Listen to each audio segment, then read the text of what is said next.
इस्लाम कोट लगे गोठ तगोसर में मजहबी हम आहंगी ऐं रवादारी जो आला मिसाल डॉक्टर अभिमन परमार पारां रोज़ेदारनि खे इफ़्तार पार्टी ॾिनी वई।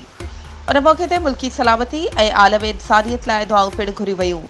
तफ़सीलनि मूजिबि इस्लाम कोट लॻ तारीख़ी ॻोठ तगुसर में डॉक्टर अभिमन परमार ऐं शाहिद पटेल पारां रोज़ेदारनि खे इफ़्तार पार्टी ॾिनी वई, जंहिंमें इलाइक़े जे मोज़िज़ीन मोहम्मद रहीम हालेपोटो, हैदर हालेपोटो, राजा दर्स, अमजद दर्स, मीर मोहम्मद वाघेलो, डॉक्टर ज़ुल्करनैन रुस्तमानी, निज़ाम वाघेलो, शेर अली दर्स, हयात मोहम्मद समेत सवे रोज़ेदारनि शिरकत कई, जंहिंमें हिंदू तोड़े मुस्लिम भाइरनि पंहिंजे मुल्क जी सलामती ऐं आलम इंसानियत लाइ दुआऊं घुरियूं।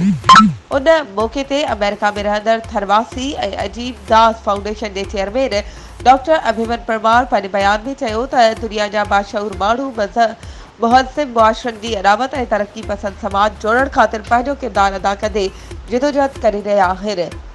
ॿोली, रंग, नस्ल, मज़हबी मुतबहिद, ऊच नीच ऐं अणबराबरी जी इंतिहा पसंदी वारी सोच समेत रिजत परस्ती जे घटिया ख़्यालनि जो अंत अचणो आहे।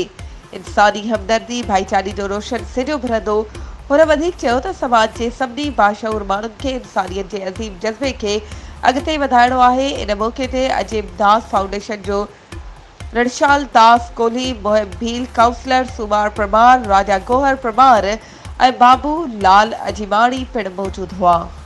वधीक ख़बरुनि ऐं अपडेट्स जे लाइ असांजे चैनल खे सब्सक्राइब कयो ऐं हा, बेल आइकन खे प्रेस करणु न विसारिजो त जीअं असांजी हर नई अचण वारी वीडियो तव्हां ताईं पहुची